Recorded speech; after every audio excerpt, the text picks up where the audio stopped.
This Sunday, Britain could see its first ever national farming strike, a dramatic response to Labour's new inheritance tax policy.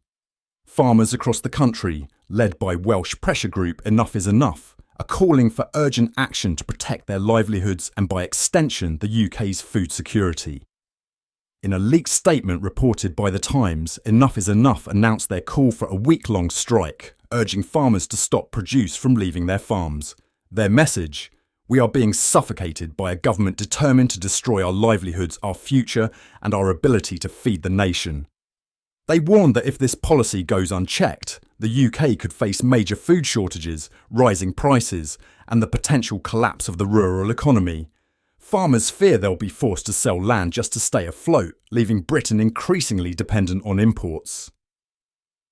So, what's changed?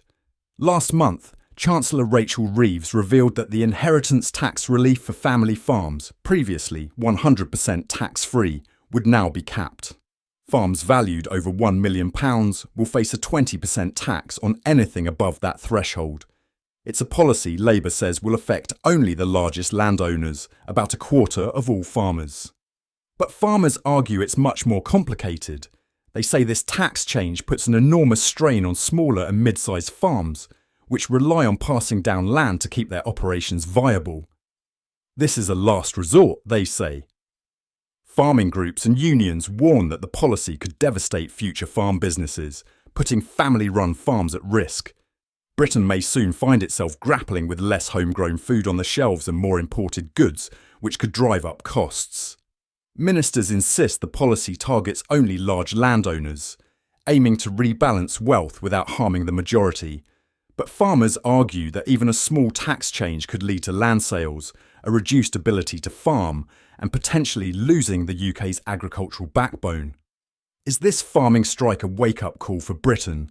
Farmers are making it clear. Their ability to produce food is at risk. And if their concerns aren't addressed, it's not just the rural economy at stake, but the security of our food supply. With the first ever national farming strike looming, this Sunday might mark the beginning of a new battle over Britain's food future. What side will the government take? And can Britain afford to lose its farmers?